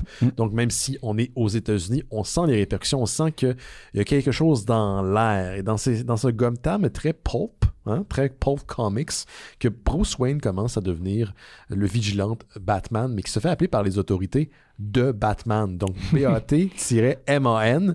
Les gens pensent qu'il est une créature mi-homme, mi-chauve-souris. Donc, il essaie de contrer les plans d'un criminel qui s'appelle The Voice. Qu'est-ce que The Voice fait? C'est qu'à travers des radios à ondes courtes, il donne des instructions à des criminels ramenés à la vie par une technique qu'on ne sait pas trop comment. C'est très... la science dans ce Batman-là est très Dr. Frankenstein. Ça fait très Reanimator. Ouais. C'est ça, exactement. Donc, il ramène des gens à la vie, des criminels à la vie, pour attaquer des figures publiques de Gotham City. Donc, clairement, The Voice, sans qu'on connaisse exactement son agenda, veut mettre la main sur le pouvoir à Gotham. Oui. Donc, contrôler la ville, il vise donc des gens qui sont des conseillers municipaux, le maire, le commissioner Gordon aussi à un moment donné. Donc, Batman va utiliser de ses talents de détective et aussi de son savoir-faire pour essayer de justement résoudre le crime, voir qui est derrière ces attaques. Puis son désir est intéressant parce qu'il veut commencer par Gotham, mais il y a des aspirations pour contrôler les États-Unis au complet. Ouais, dans cette mouvance fasciste, il sait où mettre ses pions pour essayer de contrôler le tout. Ça ne ressemble pas du tout à la période dans laquelle nous sommes. Non, il y avait quand même... C'est fou comment la BD est quand même légèrement historique. Oui. Parce que tu as tout le mouvement America First qui était comme on va pas se mêler de la Deuxième Guerre mondiale, on reste à la maison, des choses comme ça. Ouais. Le parti nazi américain. Le parti nazi américain, qui était somme toute quand même c'est des vrais moments, mais c'est pas le gros de la population n'était pas comme ça, mais c'est comme des vrais moments que les Américains ont vécu. Exactement. Puis je trouvais ça ultra intéressant. Qu'est-ce que je trouvais aussi intéressant de la BD, c'est à quel point elle est autant imaginée qu'elle est. Comme on ramène des gens, ils sont pas complètement morts. On apprend plus tard. Ils sont sur le bord de mourir, puis là, on les injecte avec le produit, puis ils deviennent ces genres de mutants, pas vraiment zombies, mais vraiment des mutants. Ouais, un peu simplets aussi. Un peu simplets, très, très forts physiquement. Mais malgré cette genre d'imagination-là, la bande dessinée fait très groundée, très, très vraie. Elle est très campée dans le réel. La preuve, c'est que Bruce Wayne, Batman, en mange une calice. Tout le temps. Il est bon, oui, c'est un fighter, mais il reste un homme dans un costume de chauve-souris. Puis il arrive, j'ai compté au moins 2 fois où quelqu'un le pogne par sa cape. Oui. Parce qu'on dit souvent que, tu sais, je pense que c'est même dans Incredibles, ils disent faut jamais mettre de cape parce que c'est super dangereux. Ça vient de Watchmen. Tu vois, ben il en traite un peu d'une certaine façon dans The Batman parce que ça y arrive 2 fois. Il en mange une maudite au point où Batman considère franchir la seule règle ou une des seules règles qui s'est donnée, de ne pas utiliser d'armes à feu. Oui, parce qu'il n'est pas tant contre tuer. Non. Mais il ne veut pas d'utiliser d'armes à feu parce que c'est ça qui a tué ses parents. Exactement. Puis c'est sa genre de limite qu'il met. Exactement. Puis d'ailleurs, ce qui est intéressant, c'est que le costume du Batman qu'on voit dans la série, jusqu'au gant mauve, est un costume qui est inspiré du premier Batman, quand il a commencé à apparaître dans les comic books, où il était un vigilante, où il avait des armes à feu, un peu à la manière d'un Shadow, parce que Batman est inspiré d'un Shadow. Il y avait 2 guns. Il y a un moment où dans la bande dessinée, Batman, Bruce Wayne contemple un fusil, puis c'est vraiment ce modèle-là de fusil avec ses gants, on reconnaît l'iconographie, donc ils sont vraiment allés puiser dans la mythologie de Batman à ses débuts, puis ils en ont fait, voici ce qui serait arrivé si on aurait continué dans cette direction-là. Et c'est... Man, tu sais, quand on parle de pulp, la BD Pulpers. Je sais pas pour toi, j'entendais du jazz, je voyais des échappements d'égout, tu sais, avec de la fumée style New York, de la vapeur. Tous les méchants parlaient « You see, see, see. » Oui, c'est ça. Puis les journalistes, ils ont toute une voix, tu sais, j'entendais la voix nasardeuse des journalistes. Les clichés sont là, puis il y a de quoi de... Tu sais, c'est un Gotham qui est tout le temps un peu mouillé. Oui. Souvent la nuit. Je pense pas qu'il y a pratiquement pas de scène de jour, très peu. Très, très peu de scènes de jour. Il fait presque tout le temps nuit. Il pleut souvent. Il y a certaines cases sous la pluie. Il y en a une particulière où Batman tombe en bas d'un pont et il ressort sur le bord d'un lac. Ouais. Et il y a parce que là, c'est la Grande Dépression, c'est avec le monde des pauvres, c'est qu'il y a un père qui vit en dessous d'un pont avec sa petite fille. Dans un shack. Dans un shack, comme construit à même des planches sur le bord, en dessous du pont. Et Batman sort grotesque, et de la pluie. La case, elle est superbe. C'est vraiment beau, c'est ça. Ouais. L'artiste est vraiment incroyable. Oui. Pour vrai, j'ai pas grand-chose à dire en termes de critique. Je trouve que la personne maîtrise absolument son art. Ah oui. Je trouve que cette bande dessinée-là, si ce n'est que pour les dessins, si l'histoire vous plaît pas, je pense que ça vaut la peine que vous ayez ça dans votre collection de bandes dessinées de Batman. Ah oui. C'est dans les belles histoires de Batman que j'ai vues. Il a réussi à capturer l'époque à travers son dessin. Oui. C'est ça que j'adore. Oui, t'as raison. Pas juste dans la coupe de cheveux, mais tu sais, il y a des... le design des environnements. Le design des personnages, je suis sûr que c'est inspiré de... Tu sais, du Fab Four, comment il s'appelait? Le Fab Four? Oui, les chanteurs, là, les crooners de Las Vegas. Là, hey boy, là, tu me perds. J'ai un blanc de mémoire, là. C'est parce que j'ai décidé d'en parler là. Ah, tu veux dire le Rat Crew? Le Rat Crew. Oui, c'est ça. Tu veux dire, aussi, je l'ai Seigneur. Frank Sinatra et compagnie. Oui, c'est ça. Ouais, c'est ça. C'est ça. Ouais. Ben, tu le vois dans certaines cases, on le voit Dean, puis on le voit, tu sais, on les voit. Ouais. On voit dans leur visage cette époque-là, l'attitude, le regard. Puis j'ai tripé là-dessus. Là. Mais tu regarderas, je sais pas si tu as remarqué, des ascenseurs jusqu'à l'équipement sur les bureaux, les arches, les portes, tout ça. C'est années 30, années 40. Là. Oui. Le gars, il a fait ça. Tu sais, Perkins, qui s'appelle, là, je rappelle le nom du dessinateur Mike Perkins, il a fait ses classes. Puis il le rend très, très bien. Oui, puis tu sais, le Batman, il ressemble aussi, tu sais, les oreilles très, très hautes, très grosses. Il ressemble à la version noir et blanc qu'il avait eu en film. Oui, en film d'animation, c'est ça? Ouais, non, en vrai acteur, avant le Batman 1900, avant le Batman que nous, on a grandi. Des années 60. Des années 60, il y en a eu un en noir et blanc, puis il y a le look un peu dans son costume de tout ça, le nez très long, puis tout ça. Un peu, les pointes sont vraiment longues, un petit peu différentes au niveau du moulage du visage. Ouais, tu sais, quand on pense à un Batman qui est en spandex, comme mettons Adam West l'était, là, il est vraiment en spandex. C'est pas un Batman qui est systématiquement technologique. Puis c'est l'affaire que j'ai le plus trippé. C'est comme Batman, c'est vraiment un gars dans un saut.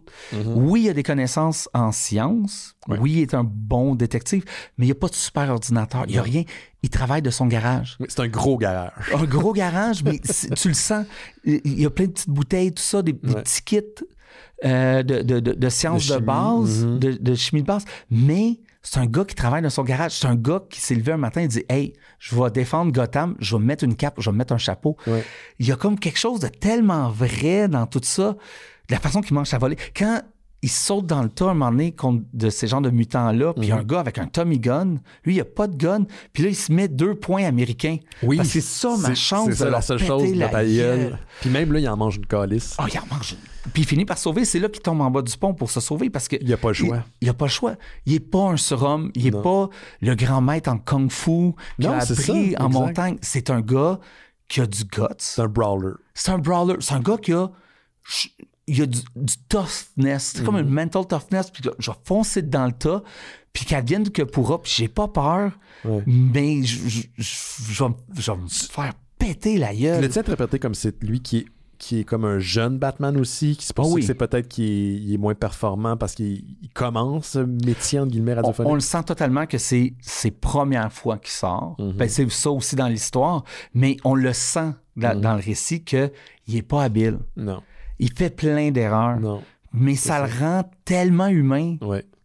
De faire ça. J'ai aimé que c'est Gordon qui lui dit à un moment donné, tu devrais peut-être posséder une arme. Oui. C'est pas. Mais c'est ça qui fait penser après d'aller peut-être prendre un fusil. Ouais. Puis là, il y a l'actrice, parce que Batman est un peu comme James Bond, il faut qu'il y ait une madame dans son histoire. Il faut qu'il y ait une madame dans son histoire. Ouais. Puis il y a une scène absolument succulente où, après une soirée où ils ont passé du temps ensemble, elle se promène avec la cape puis nu dans le manoir pour comme se garder... au chaud. Se garder au chaud. Puis t'as comme le casque qui pend en arrière, puis tout ça. Et le dessin est tellement beau. Oui, c'est une... Comment je pourrais dire? À l'image du reste, le dessinateur maîtrisait absolument son art. Oui, c'est incroyable. Ouais. Puis, tu sais, ils ont joué avec le canon. On n'a pas une Batcave, on a le garage. C'est un gros garage, style années 40 aussi. Il y a plusieurs véhicules, ils peuvent rentrer dedans. Là. Oui. Ils ont joué avec le canon. Plusieurs véhicules, mais pas de Batmobile. Pas de Batmobile non plus. Parce qu'il commence, il n'a pas pensé même avoir une Batmobile. Non, est-ce que sa Batmobile est même rouge ou elle est noire? C'est ça que je suis pas sûr. C'est une voiture. C'est une voiture sportive, that's it. Là. C'est ça. C'est qu'il change de voiture, il y a une auto de luxe, puis là, il s'en va dans son garage, il cache cette voiture-là de luxe, puis là, il prend sa voiture de Batman, qui est un char ordinaire, rouge. Ouais. Il n'a même pas peinture en noir. Non, c'est ça. Il n'a même pas pris le temps de faire ça. Puis, tu sais, c'est le fun que ce soit... c'est pas une origin story, mais c'est une origin story en même temps de ce Batman-là. Mais c'est pas ça qui prend toute la place. Un des trucs qui tannent souvent les gens, c'est quand on repart un film ou quand on repart une série, raconter l'origine, les gens, tu sais... Ils ont évité ça avec Spider-Man du côté de Marvel parce qu'ils se sont tannés. Puis je pense que c'est très bien. Là. Puis on le fait bien aussi. Il y a pas de, on s'étend pas sur le sujet. Si tu achètes Batman ou de Batman plutôt First Night, tu sais c'est qui, Colin. C'est ça. T'as pas besoin de raconter ça. Ses parents sont morts dans une allée, ils se sont fait tirer devant lui. That's it. Tu le sais. Là, après, on continue l'histoire.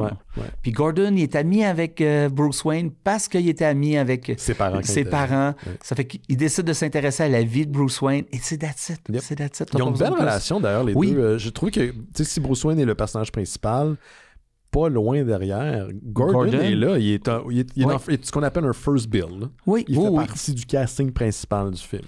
Parlant de ça ferait un film incroyable. Moi, vous tournez ça en film, je suis là day one pour voir le film. Je trouve que l'univers serait tellement intéressant. Là. Puis, c'est violent. Oui. C'est pas extrêmement violent, mais c'est violent. Ben, on commence quand même le premier meurtre, on découvre le cadavre, puis on voit le cou coupé, puis il n'y a pas de tête. C'est il n'y a pas une tonne de gore. C'est ça qui m'a surpris.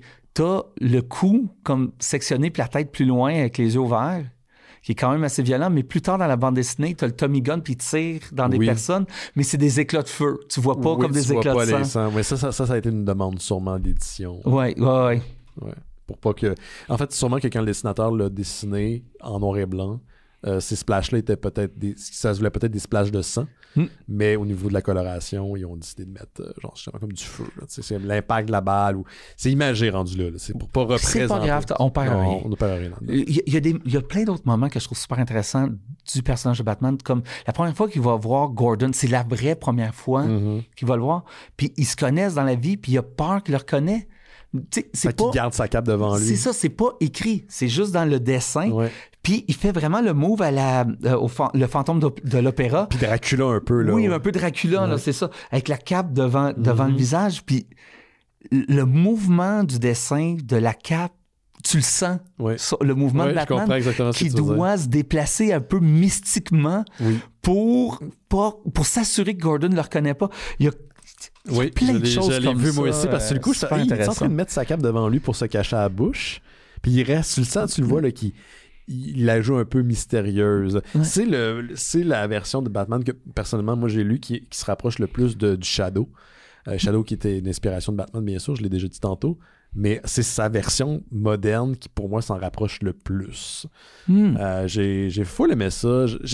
Je suis curieux à savoir s'il y aurait éventuellement une suite. Moi, je suis là pour une suite. Je trouve qu'ils ont établi une base absolument parfaite. Je veux la suite parce que, tu sais, éventuellement, dans la BD, vers la fin, on a un Batwing. C'est pas un Batwing. Non. C'est un avion, un biplane ordinaire. Il n'est pas déguisé. Non, mais Batman arrive avec un biplane puis saute en bas du biplane. Oui. Je trouve... Il y a plein de bonnes idées comme ça que j'ai dit. Il y a quand même une crise de bonne séquence sur le pont où le maire se fait accompagner de blindés armés. Oui. Puis justement, un avion qui attaque son convoi pour essayer de l'assassiner. Il y a trois... Tu sais, c'est là où ça reste... Je trouve que la BD est toujours dans l'équilibre entre l'hyper-réaliste puis le pulp. L'hyper-fictionnel, où tu sais, ça se peut pas, mais on reste sa limite. Tu sais, un peu... un peu comme le film de Rocketeer, tu sais, ça fait pas de sens, tu peux pas faire ça, mais il y a des aspects qui sont réalistes. C'est ça, exactement. C'est la même chose, je trouve, pour cette BD-là. Ah oui, 100%. Ouais. En fait, vous pourriez écouter la trame sonore de Rocketeer ou du Batman des années 80 de Tim Burton pour pouvoir faire votre lecture. Là. Ah, ça serait... Tu sais, autant qu'il y avait un côté 50s aux deux Batman de Tim Burton, j'aimerais ça, un grounded comme ça. Comme si on prenait Tim Burton, puis on prendrait Christopher Nolan, puis on les mélangeait ensemble, puis que, tu sais, l'ultra-réaliste de Nolan, puis l'imagé de Tim Burton Rococo, là. Ouais, tu mets ça dans un blender, tu mélanges ça. C'est ça, la BD. Oui. C'est un Gotham qui est dense aussi. C'est pas une petite ville, là. Tu sens que c'est une ville qui est oppressante. Qui est étouffante, que le monde sont pauvres, ils essaient de survivre. C'est pas facile, la vie est terrible. Puis c'est comment je pourrais dire ça? Ça conduit quoi? À des agissements répréhensibles, à l'extrémisme. La BD revient souvent sur la naissance ou plutôt la progression du nazisme, pas seulement en Europe, mais aussi aux États-Unis. Oui. Il y a tout un pan de l'histoire qui est consacré à un rabbin qui devient un ami de Batman. Qui est le seul qui connaît la réelle identité de Bruce Wayne. Ben, lui et sa copine, finalement. Lui et sa copine, c'est vrai. Au final. Mais il y a ils ont des super des bons dialogues. Puis je me demandais pourquoi ce personnage avait été introduit initialement. Puis c'est vraiment pour donner un background plus historique dans le monde dans lequel on est. C'est lui qui raconte ce qui se passe un peu en 1939 aux États-Unis. Parce que lui vivait en Allemagne et il s'est échappé. Yes. Puis il se demande ce qui s'est arrivé à ses amis, sa famille. Fait que le côté antisémite est très, très, très présent aussi dans la BD. Là. Ah oui. Puis qu'est-ce que je trouve intéressant, c'est que sa copine, elle surprend Batman. Ouais. Parce qu'il est blessé, tout ça, après avoir mangé une de ses volées comme... Une de genre 3-4 volées. Épique. Incroyable. Mais... il se révèle au rabbin.